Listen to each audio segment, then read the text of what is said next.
Well, good evening, everybody, and welcome to our Thursday night Anamkara meditation program. And with all my heart, with all my love, I welcome you to our program this evening. Thank you for coming and joining us and bringing your divine presence. And the very essence of who you are is the Infinite One. And bringing the power of your practice, the power of your commitment to practice, and of course your divine self to this evening.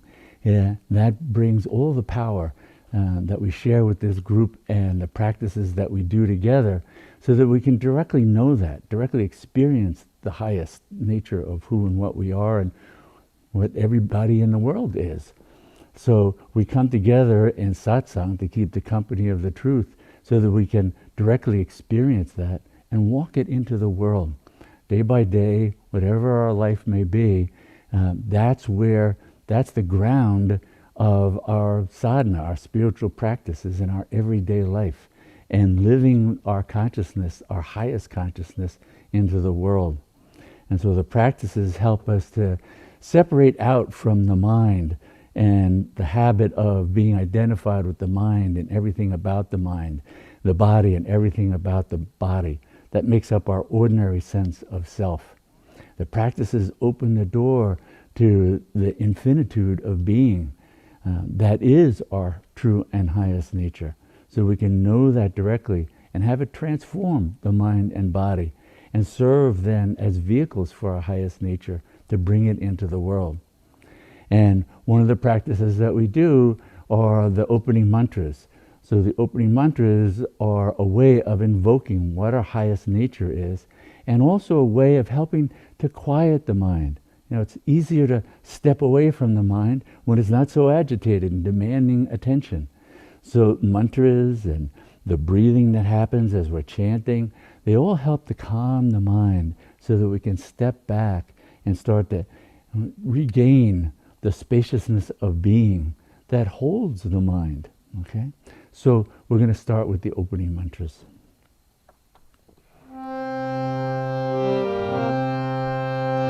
Shri Mata Kali Devi Ki Jai Gajananam Bhutta Ganari Sevitam Kalpita Jambu Palacharu Bhakshanam Umasutam Shokam Vinashakarakam Namami Vigneshwara Parapankajam Shri Ganeshaya Namaha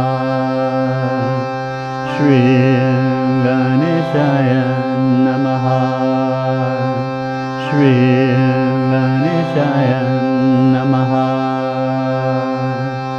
Om Purnamada Purnamidam Purnat Purnamudachyate Purnasya Purnamandaya Purnamevavashishate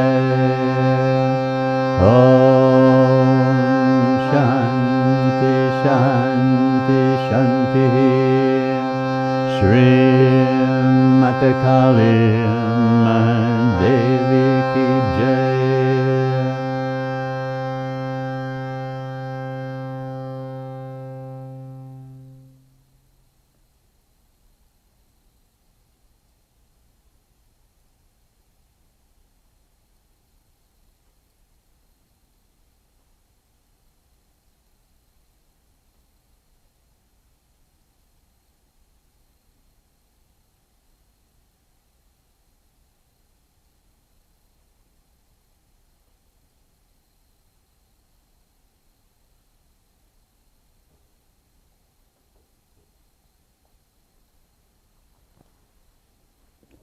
Once again, with all my heart, I welcome you to our program this evening. That stillness, that spaciousness of being, and the gift of mantra, the fruit of mantra, so that as the mind becomes quiet in that spaciousness of being, we can begin to really fully experience the openness of heart, the boundlessness of heart that is our nature. So when Buddha talked about the four immeasurables and the boundless compassion, that's what he was referring to, is this innate quality, this boundless compassion, the boundless love, the boundless wisdom, and the unshakable equanimity that makes up the truth of who we are.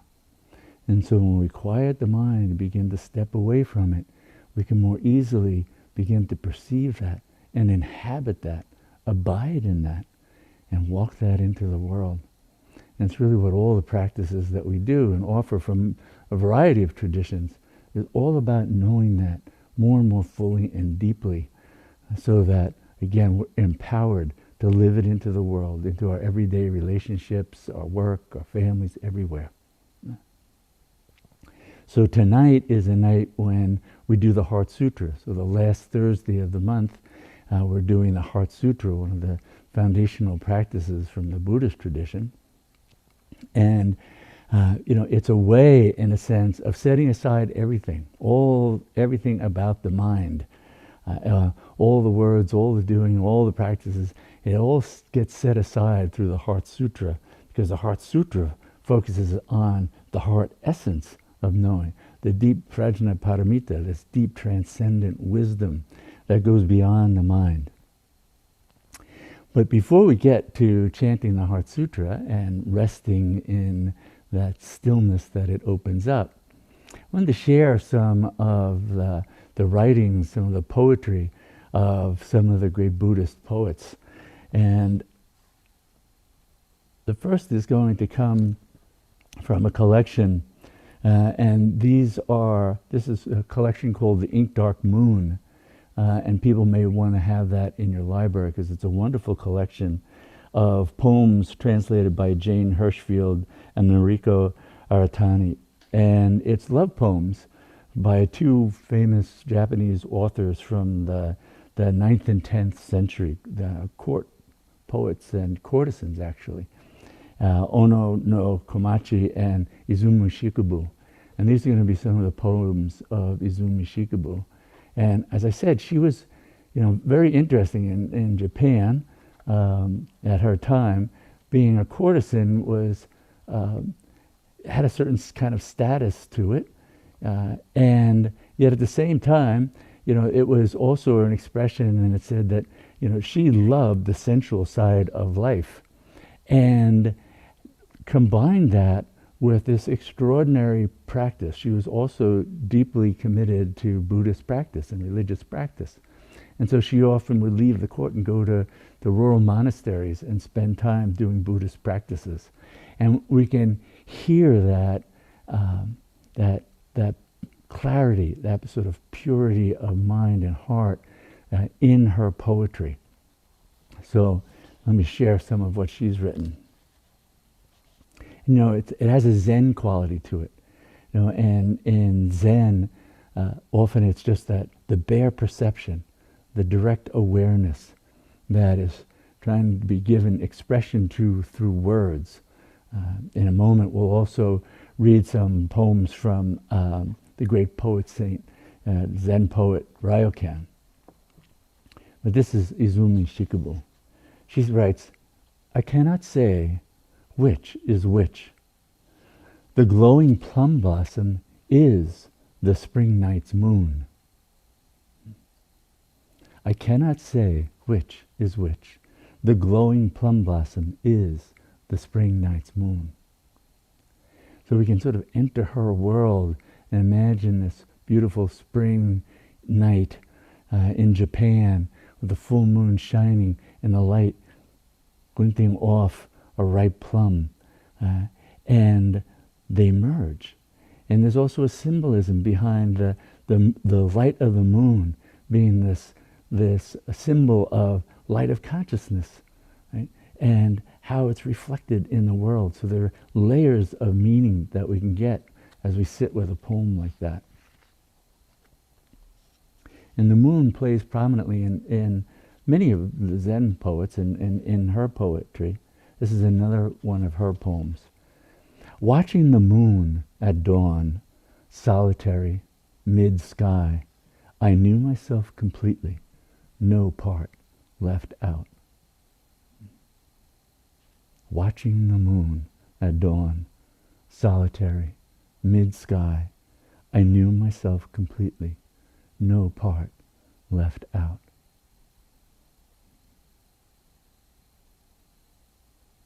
So we enter that full moon of awareness.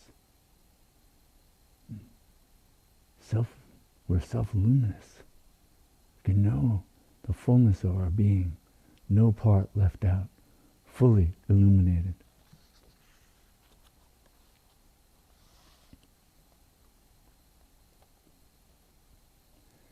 This poem she writes, "The dewdrop on a bamboo leaf stays longer than you who vanish at dawn." That ephemeral quality, everything's transient. She writes, "What is the use of cherishing life in spring? Its flowers only shackle us to this world."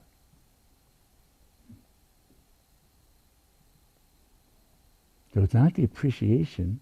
You can appreciate the beauty as she does in the merger of the plum and the moon. Cherishing in the Buddhist tradition, cherishing and self-cherishing is a kind of clinging, like trying to hold on to. It's not just a open-handed appreciation of what's there, of what is. She writes, "Even when a river of tears courses through this body, the flame of love cannot be quenched." Even when a river of tears courses through this body, the flame of love cannot be quenched. So to know the fullness of our being, right, that immeasurable, one of the four immeasurables Buddha was talking about, love. So the river of tears, the pain that can course through the body, course through the mind, it'll never quench that flame of love.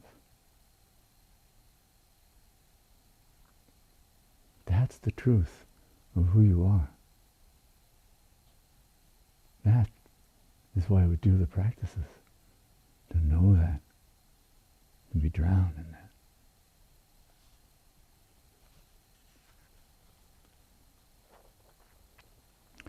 This is a poem that was written not too long before she died. In her life, her early part of her adulthood, she was a courtesan, and then in her mid-30s she married, and then went and lived the rest of her life with her husband, and still engaged in practices and would go to monasteries and practice. Continued to write poetry. She writes, "Perhaps if I make a friend of the mountain cuckoo in this world, he will talk with me when we cross the mountain of death."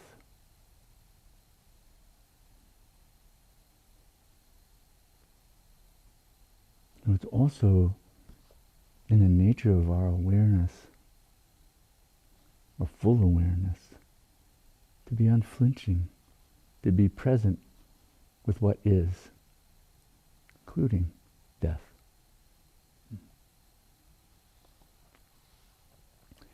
In this poem, this is believed to be her final poem.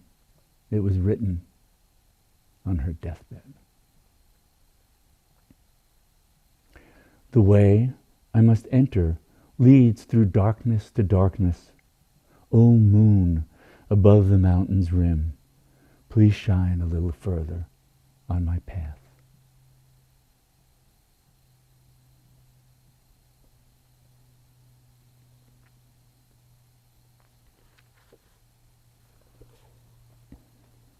What a great being. So even as she's leaving this world, she remains aware of that luminous quality of consciousness that illumines the way forward, even the way through death. Our consciousness doesn't end with death. The ordinary mind will end with death. The body will end with death. You should know the consciousness that continues.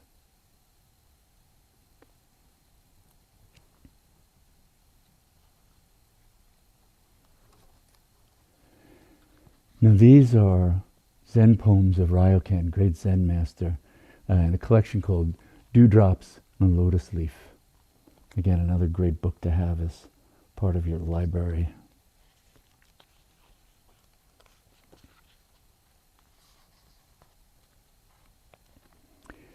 So Ryokan brings that Zen clarity of awareness to the simplest of things. This is called My Cracked Wooden Bowl. This treasure was discovered in a bamboo thicket. I washed the bowl in a spring and then mended it. After morning meditation, I take my gruel in it. At night, it serves me soup or rice. Cracked, worn, weather-beaten and misshapen, but still of noble stock. How like the body. This he writes, to my new vase. From now on, you'll never be bothered by even a speck of dust. Day and night in my care, you'll never be lonely.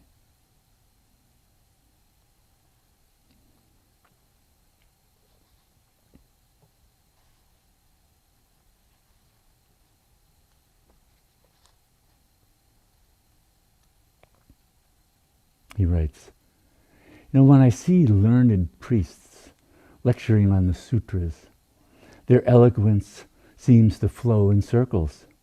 5 periods of the law, 8 doctrines, nice theories, but who needs them?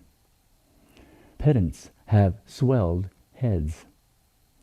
But ask them matters of real importance, and all you get is empty babble. Not interested in just books and discussions. Zen goes to the heart, direct awareness. He writes, even if you consume as many books as the sands of the Ganges, it is not as good as really catching one verse of Zen. If you want the secret of Buddhism, here it is. Everything is in the heart. Heart of awareness. We'll get to that in the Heart Sutra.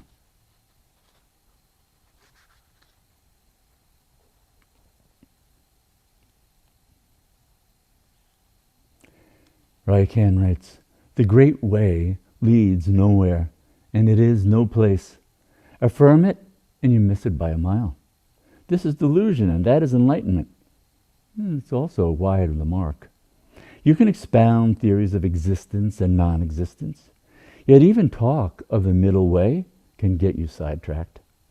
I'll just keep my wonderful experiences to myself. Babble about enlightenment, and your words get torn to shreds.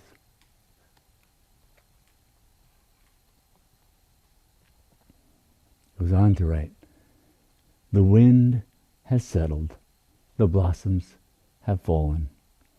Birds sing, the mountains grow dark. This is the wondrous power of Buddhism.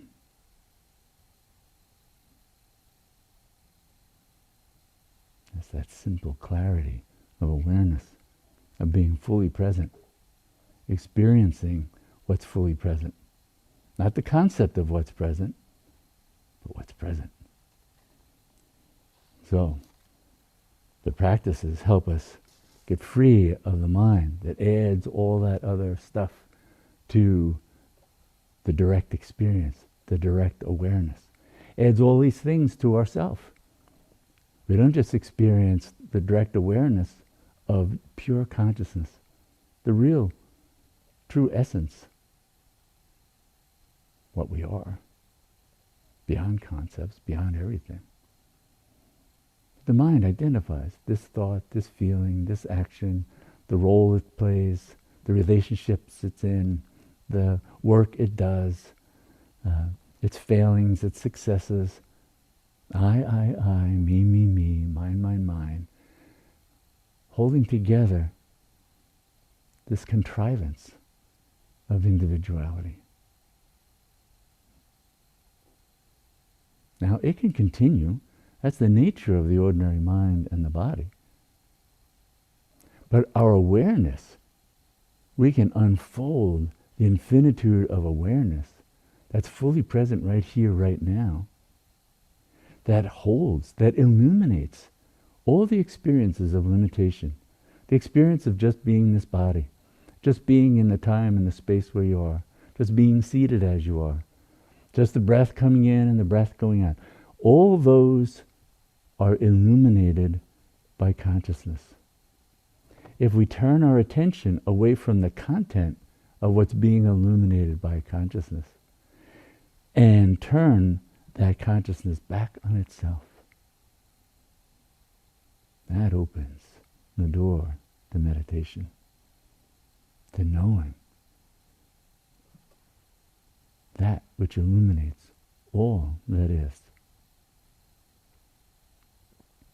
And so that's what the Heart Sutra aims at. So when we do the Heart Sutra, it's a practice for being able to both quiet the mind, in the sense that also mantra quiets the mind. Mantra means that which protects, by bringing us into the awareness of the truth of who we are. It protects us from getting too caught, too enmeshed in that net of self-concepts, self-cherishing, self-limiting thoughts and ideas, histories, narratives, all these things, right? So the Heart Sutra is Buddha's way of being able to then try to put into words as he enters that state beyond everything and begins to speak from that state, to be able to say, listen, you can, as you go into this state of spaciousness, beyond any kinds of words, that is this transcendental wisdom. And that's why it's known as the Mahaprajna Paramita Hridaya.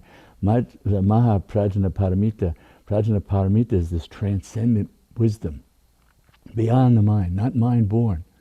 Right?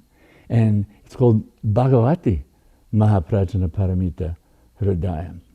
Right? So Bhagavati, it's the great goddess. That's why the Heart Sutra is known as the mother of all Buddhas. As the mother of all. That great darkness, that great transcendence, well, that's also Kali, that's also the Bindu, that's also Tara. We start to see all these equivalencies that exist, so that even as they have form, then they're forms that in a sense are self-dissolving. They're forms that just serve as a way of engaging our limited consciousness with something that seems interesting and delightful, or engaging for it, so that it can engage in that and then go beyond itself. Leave the ordinary mind behind. Leave the limitations of self behind. Revel in those four immeasurables.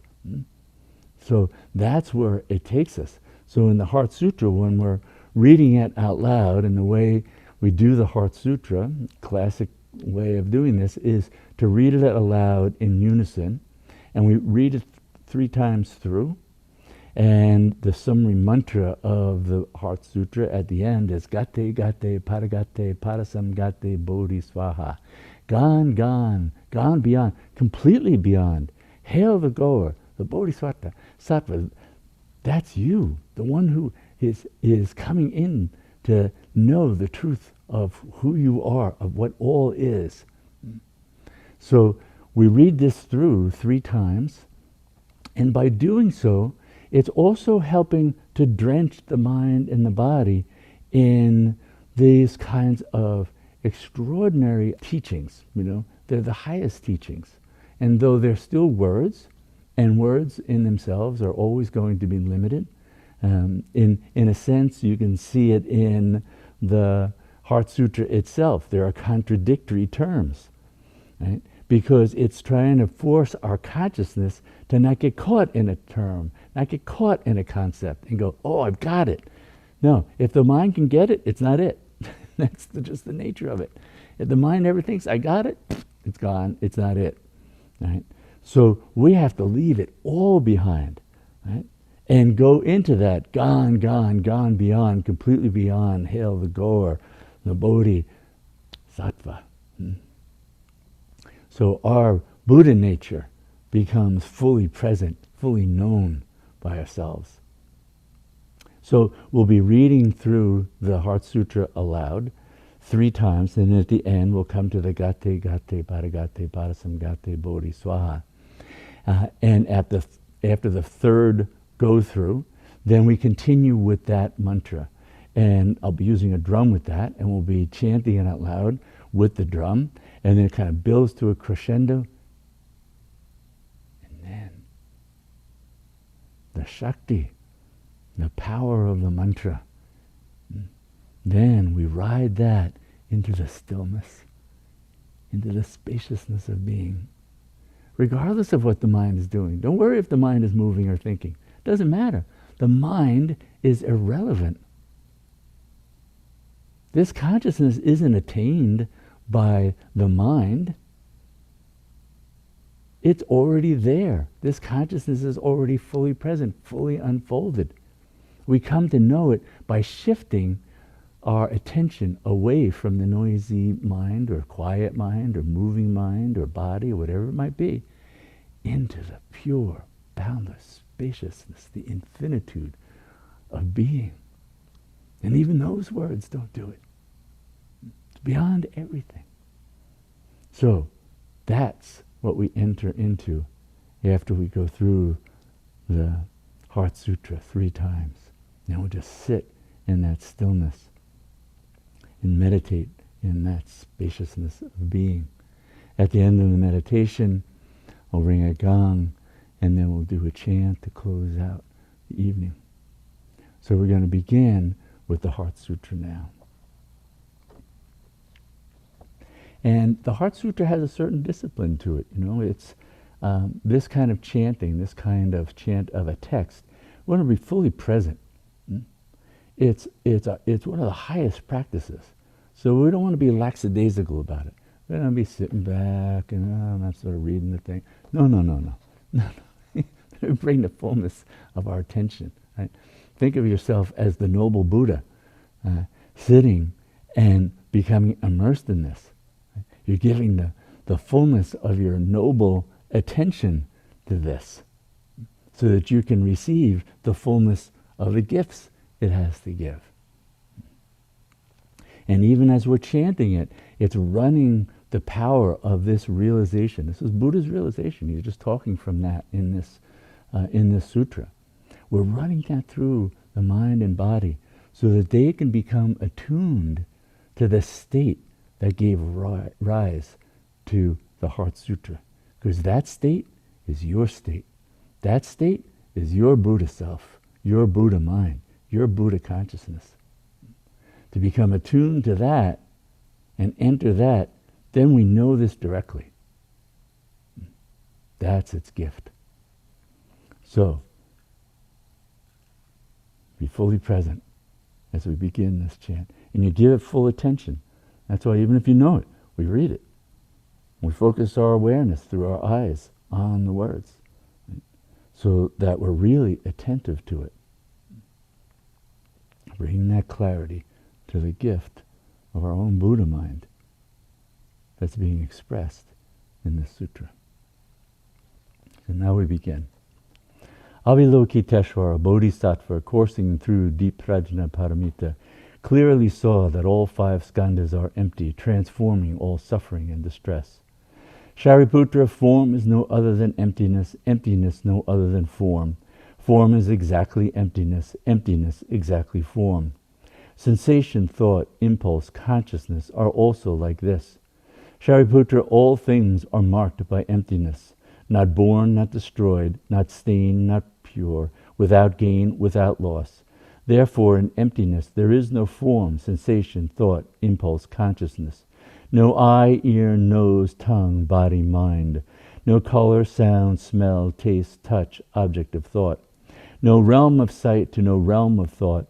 no ignorance, and also no ending of ignorance, to no old age and death, and also no ending of old age and death.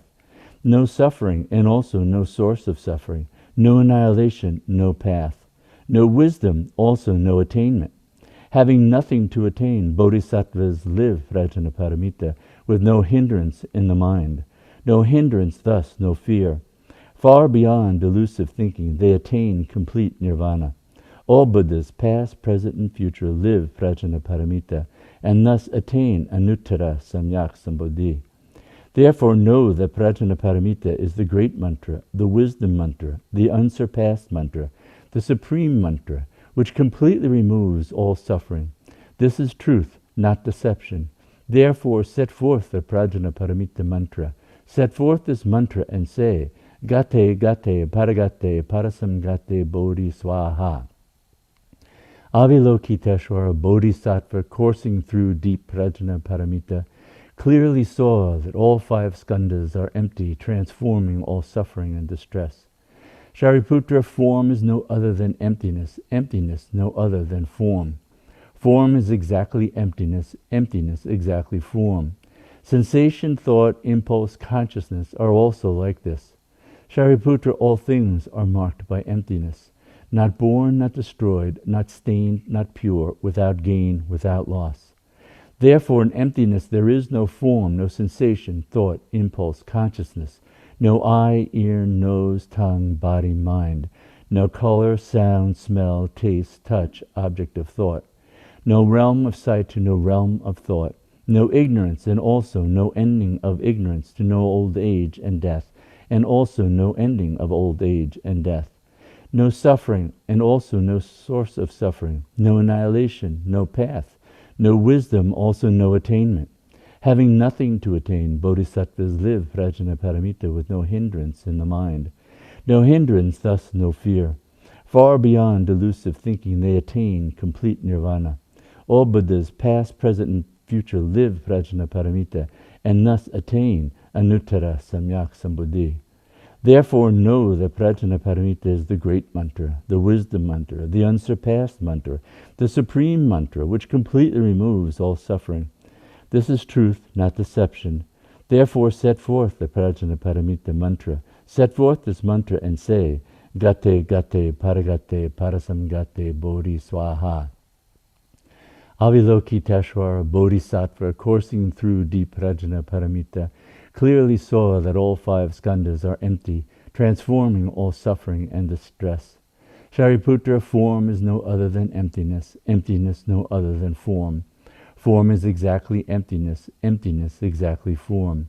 Sensation, thought, impulse, consciousness are also like this. Shariputra, all things are marked by emptiness, not born, not destroyed, not stained, not pure, without gain, without loss. Therefore in emptiness there is no form, no sensation, thought, impulse, consciousness, no eye, ear, nose, tongue, body, mind, no color, sound, smell, taste, touch, object of thought, no realm of sight to no realm of thought, no ignorance, and also no ending of ignorance to no old age and death, and also no ending of old age and death. No suffering, and also no source of suffering, no annihilation, no path, no wisdom, also no attainment.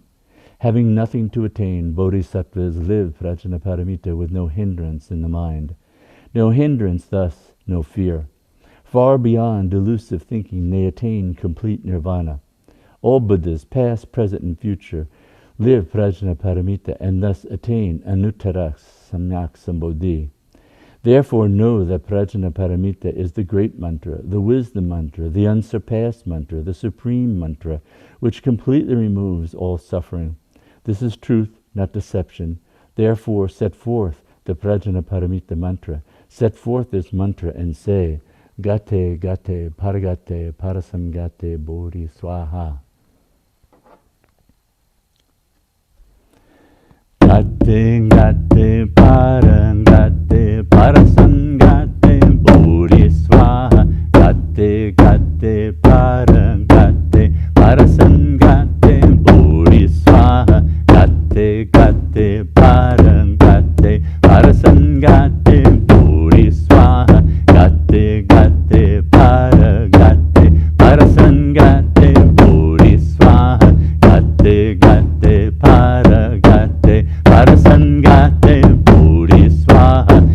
gate, paragate, parasangate, bodhiswaha, gate, paragate, parasangate, bodhiswaha, gate, paragate, parasangate, bodhiswaha, gate, paragate, parasangate, bodhiswaha, gate, paragate, parasangate, bodhiswaha, gate, paragate, parasangate, bodhiswaha, gate, paragate, parasangate, bodhiswaha, gate, paragate, parasangate, bodhiswaha.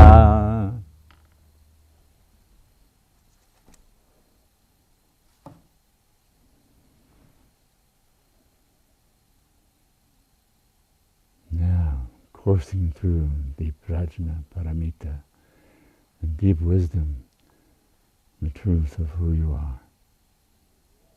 You can see the mind, all the things of the mind, those are the five skandhas. They're empty, they're insubstantial, completely transient. What's eternal is that luminous awareness, the bare awareness, fully present, watching in a place of infinitude.